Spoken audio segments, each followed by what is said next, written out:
if you are planning on buying or upgrading to a new iPhone, there are some things that you need to know. There are some mistakes that you need to avoid. In this video, I am going to give you 4 mistakes that you need to avoid when buying or upgrading to a new iPhone. Especially now that iPhone 16 and iPhone 16 Pro have dropped, some of you would be looking to upgrade. I've made some of these mistakes in the past myself, but you don't have to. So let's get to it. So the first mistake to avoid is buying the last iteration iPhone. So what do I mean by that? Apple like to reuse the same iPhone design for as long as they can.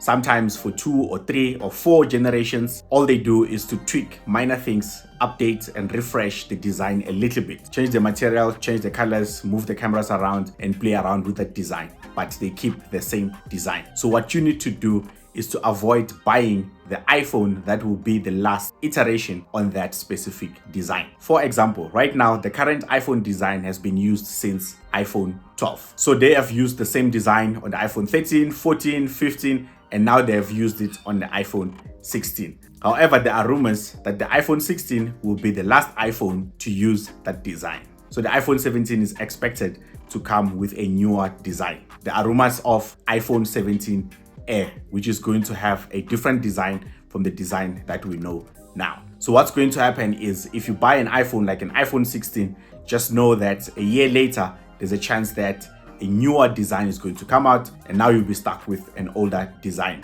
And depending on how you buy your iPhone, it might not be easy to switch or upgrade, especially if you bought it via contract. Even if you bought it cash, if you sell it early, you'll probably lose more and you won't be happy with the offers that you'll be getting. So you might find yourself stuck with that iPhone. So sometimes it's worth waiting a little bit. So this is one mistake that you need to avoid, buying the last iteration of a specific iPhone design. However, I understand that this can be a difficult mistake to avoid because you won't always be sure that Apple is going to introduce a new design. However, if you're watching this video, this already tells me that you are someone who likes to do your research before you can buy. So you'll likely pick up on this. On to the second mistake that you need to avoid when buying an iPhone. That is buying an iPhone based on a promised new feature. For example, right now, the biggest change on the iPhone 16 is Apple Intelligence. So that is Apple's own built-in AI.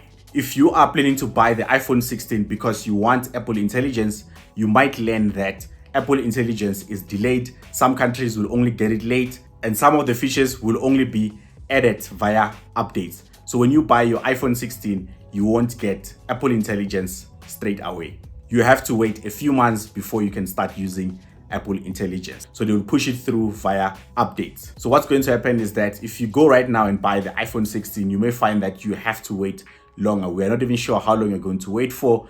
And before you know it, iPhone 17 will be dropping. But the point here is it helps to know when certain features will be coming in for sure. So sometimes you will find that it is better to just wait for the iPhone 17. You get your AI and you get newer features and a new design. So don't buy an iPhone because there are new features that were presented by Apple. Always check when are those new features are coming. And this does not only apply to the iPhone, it can apply to other products as well. For example, with the new Watch Series X, we are going to get some new health features, but those features will only be pushed through via updates once Apple gets some approvals. So those are the things that you need to be aware of before you buy your iPhone.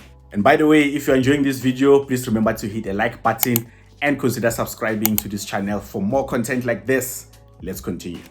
Okay, the third mistake that you need to avoid is buying an iPhone based on nice to have features. So what do I mean by this? So there are some features that are introduced on the new iPhones, and these features, when you look at them, you find that they are not that critical, especially if you've never used them before. For example, let us look at iPhone 14 Pro. iPhone 14 Pro introduced Dynamic Island. Very cool feature, but at that time, it was a nice to have, especially if you have never used it before. So sometimes you can just wait one more year, you get a newer phone, and you still get that feature that you wanted.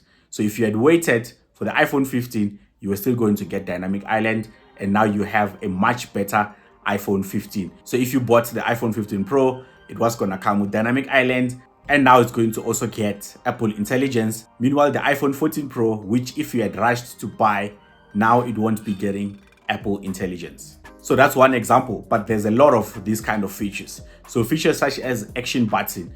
Yes, Action Button was replacing the mute switch. It was cool, but I think it was one of those nice to have features which if you had waited, then you could be buying yourself an iPhone 16 and then you still get the same feature and perhaps a little bit more features. So there's always those types of features. Right now, I think that feature is the camera control button on the iPhone 16.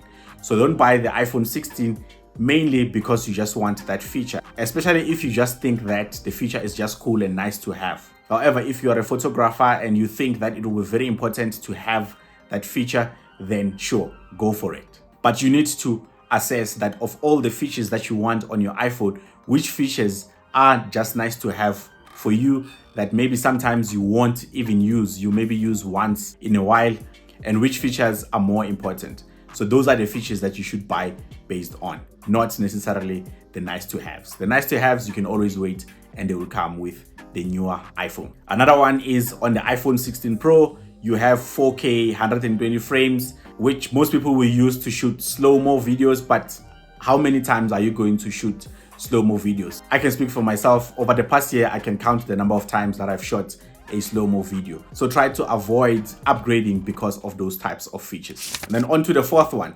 avoid buying base storage iPhones. I know we're all trying to save money and Apple products are already expensive. So trying to buy more storage, that means that your iPhone will be more expensive. However, what I've learned in the past is that when you buy a base storage, it fills up quickly. For the first few months, you may feel like you're okay, but it's going to fill up and then now you have to make a plan. Now you no longer enjoy your iPhone. When you first use it, it might not look like that, but once you are done syncing all of your files from iCloud and stuff like that, you find that it gets full. Now you have to constantly delete stuff, especially now because when we buy iPhones, we forget that iPhones come with advanced cameras. And I mean, now you can shoot 4K 120 frames. I can only imagine how big the file will be, those kind of things. So you get your phone, you start shooting 4K content and you forget that you're actually using a base storage and your storage gets full quick. Even with music, you look at the types of files that they use now, you look at the storage that 1 or 2 albums from Apple Music is going to take from your phone is a lot. So files are getting bigger and bigger. So what you need to do, if you can, try and buy an iPhone with more storage. However, there is always workarounds. You can always get yourself a solid state drive to extend your storage. I've also done that in the past. You can also buy more storage from iCloud, but trust me, it's not nice to always have to download your files or your photos or videos from iCloud before you can start using them. So to enjoy using your iPhone, try and buy more storage. So that is the list of all the 4 mistakes that you need to avoid when you are upgrading or buying a new iPhone. Let me know in the comments which of these mistakes you agree with or disagree with, or which ones you have done in the past and what was the workaround. So thank you for watching. I hope you enjoyed this video. If you did, please hit the like button. That helps the video reach out to more people, and also consider subscribing to the channel for more content like this. I'll catch you on the next one.